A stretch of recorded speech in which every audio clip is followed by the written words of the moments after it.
तो अधिकांश पिला सबुठ अधिक दुर्बलता थाए कौन ना सर्ट क्वेश्चन कहीं देखो जब तुम नंदिका केस विषय गोटे लंग क्वेश्चन आसला तुमने जहाँ भी बनईक लिखिपार कितु जब सर्ट क्वेश्चन आसला तो मैंने से कौन कर गोटे सेपरेट आंसर लिखा पड़ो है पार्टिकुलर गोटे आंसर लिखा पड़ो तो से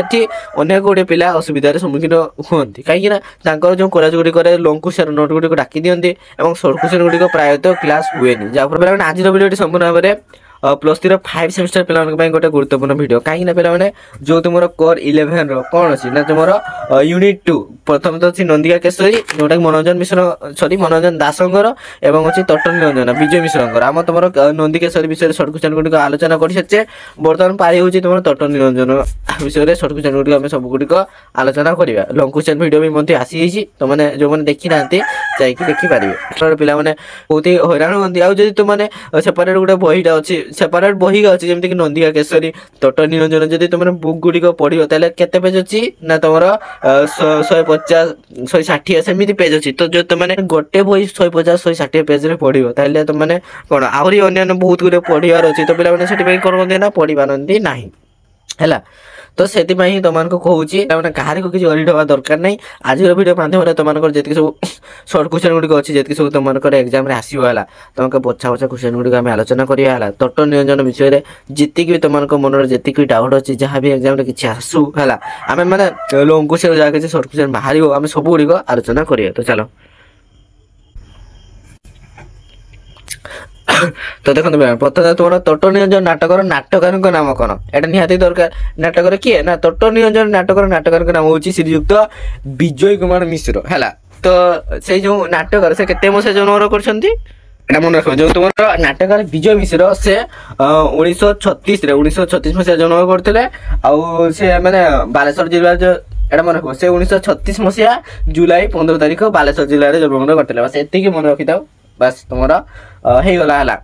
एटा तुम भावनी कि आम सर्ट क्वेश्चन आलोचना करुचे गोटा लंग रे काम दबनी ना अरे तुमने लंग जे लिखुच तुमने लंग रे किस मैंने जहाँ लिखिदेव कि ना मैंने जो दरकार से ही लिख अरे को कवि ना सॉरी तुम नाटकार ना और से केते वर्ष जन्मग्रहण करते किसी सृष्टि संहार से गोटे दरकार ना नहीं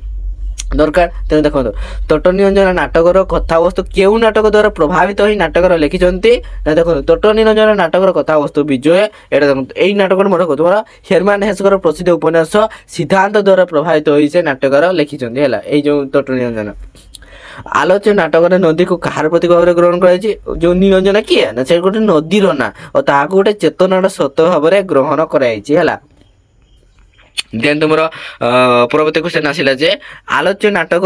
क्यों स्थान गुड़िक वर्णना कराई तुम 4टा स्थान कथा निहाती भाव मुख्यतः तुम मन रखा गोटे तुम बैशाली आम्रवन देन अरण्य प्रांत भाग कपिलवस्तु राजप्रसाद आ गोटे राजगृहस्थ एक क्षुद्र कुटीर यही 4टा स्थान मन रख 4टा स्थान तुम यही जो तट निरंजन नाटक कौन 4टा स्थान कथा वर्णना कराई आउ जदि ऋतु कथा आसला लिख कौन ना वर्षा ऋतुर कथा वर्णना कराई है बैशाली नगर आम्रवन बुद्धदेव कहीं अवस्थान करते ना बैशाली नगर आम्रवन बुद्धदेव चतुर्मासी व्रत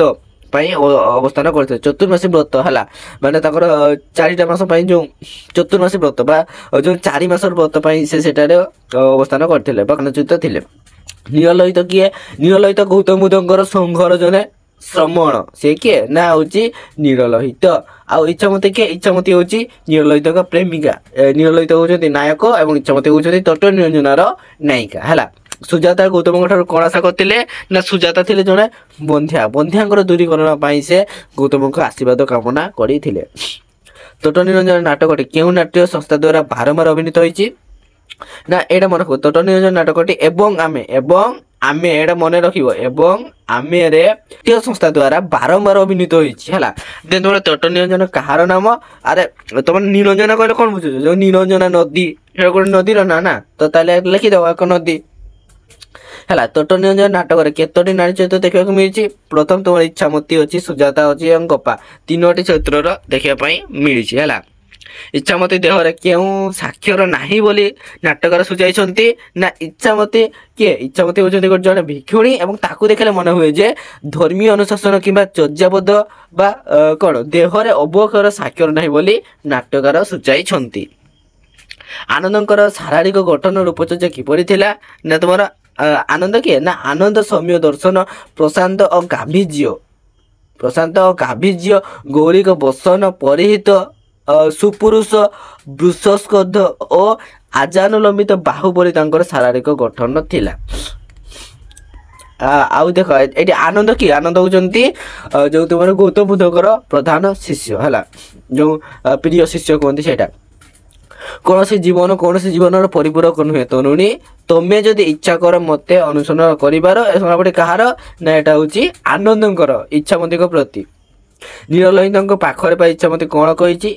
ଇଚ୍ଛାମତୀ ନୀଳଲୋହିତଙ୍କୁ କହିଛି ମୁଁ ତୁମକୁ ପାଖରେ ପାଇବାକୁ ଚେଷ୍ଟା କରିଛି କିନ୍ତୁ ଏଠି ପହଞ୍ଚି ତମେ ହଜିଗଲ। ଆଜି ଯେତେବେଳେ ଖୋଜି ପାଇଲି ଏହି ଇଚ୍ଛାମତୀ ରାତିକୁ ବିଫଳ ହେବାକୁ ଦେବ ନାହିଁ ବୋଲି କହିଛନ୍ତି। ଦେନ୍ ଦେହର ବର୍ଣ୍ଣନା ନୀଳଲୋହିତ କିପରି କରିଛନ୍ତି ନା ଦେହ ଓ ବର୍ମ ଦୁର୍ଗ ବୋଲି ନୀଳଲୋହିତ ଇଚ୍ଛାମତୀଙ୍କୁ କହିଛନ୍ତି।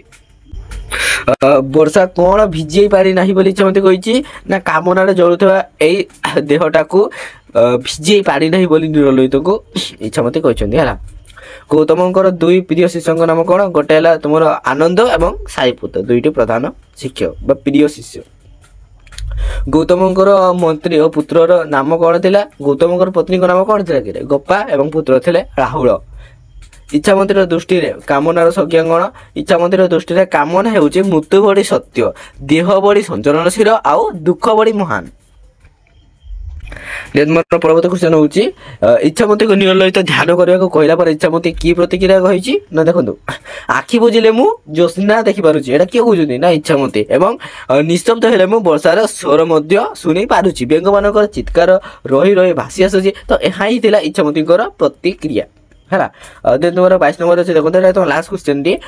ଅତୀତର ସ୍ମୃତି ମନ ଓ ସମୁଦ୍ର ସମ୍ପର୍କରେ ଇଚ୍ଛାମତୀ କ'ଣ ପ୍ରକାଶ କରିଛି ନା ଇଚ୍ଛାମତୀର ବିଚାରରେ ମନ ତ ସମୁଦ୍ର ଅନେକ ଥର ଭାବିଛି ଯେ ଅତୀତରେ